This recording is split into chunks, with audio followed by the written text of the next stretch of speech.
Hi, and welcome to Building the Next Gen Smartphone Project Plan by Sumera Qureshi.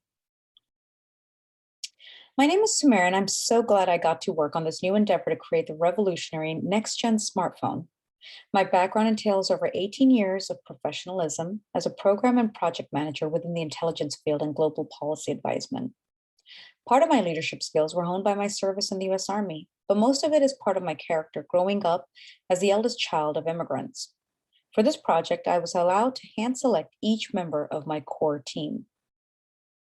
These are the four core members of my high performance team: Ben Aldrich, Carla Cifuentes, Dan Lee, and Elsa Snow.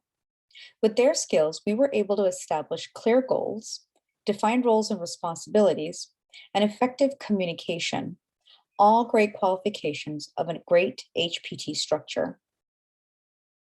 In order to figure out how to organize the tasks and schedule to undertake this project, I had to know what we were working with, i.e., what our requirements were. It helped to understand our objective, to develop a product design for a next-gen smartphone built from sustainably sourced material, our time frame of 6 months, how many team members I could hire, 5 including myself, our labor budget, 600 staff days, and our non-labor budget of $200,000. We then worked out the project's life cycle and all the documents we would need to keep us on track. At each phase of our project, these were the list of key documents that not only shaped and guided our next step, but ensured we stayed on task, kept true to our promised deadlines, and allowed us to keep our project sponsors abreast of all issues in progress. In order to see our project from start to finish, I worked in an SOW. It defined the entire scope of the work involved for our vendors and clarified all the deliverables, costs, and our timelines.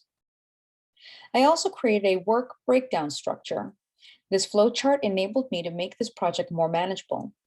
By breaking each milestone into smaller tasks, duties and deliverables were better able to be distributed to the appropriate team member. Most importantly, it helped a lot more work get done simultaneously in our short time frame.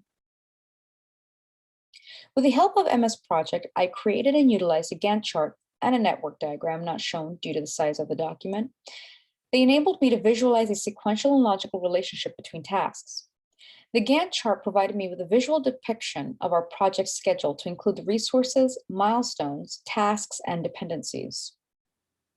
My resource estimate was made a lot easier via the creation of this resource estimate breakdown. It allowed me to categorize the type, quantity, and characteristics of resources that were required to create our next-gen smartphone. This definitely allowed for more accurate cost and duration estimates.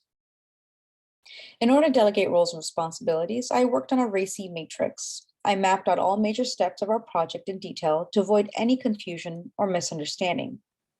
The RACI matrix helped reduce any ambiguity amongst the team members. It defined ownership, responsibility, chain of command, and my own involvement for when I had to exercise a decision.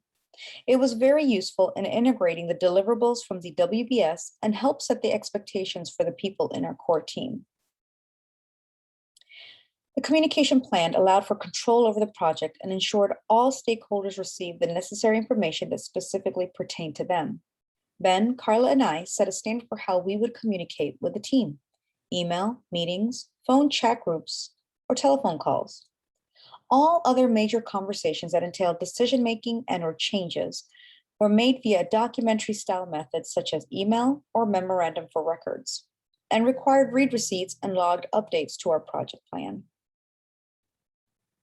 As with all project management, we face the challenge of a triple constraint. Since our project operated within the boundaries of scope, time, and cost, a change in one factor affected the other two. As the main PM, I had to balance these constraints and manage expectations so that everyone understood how to achieve our project success. And these are just a few lessons I learned along the way. Stay focused, respect each other's right to be heard, and the importance of communication, trust, and the importance of flexibility. Learning these lessons allowed me to work more consistently and better organize my workload and resources. Thank you for joining, and I hope you enjoyed my project plan. This is the reference that I used. Thank you.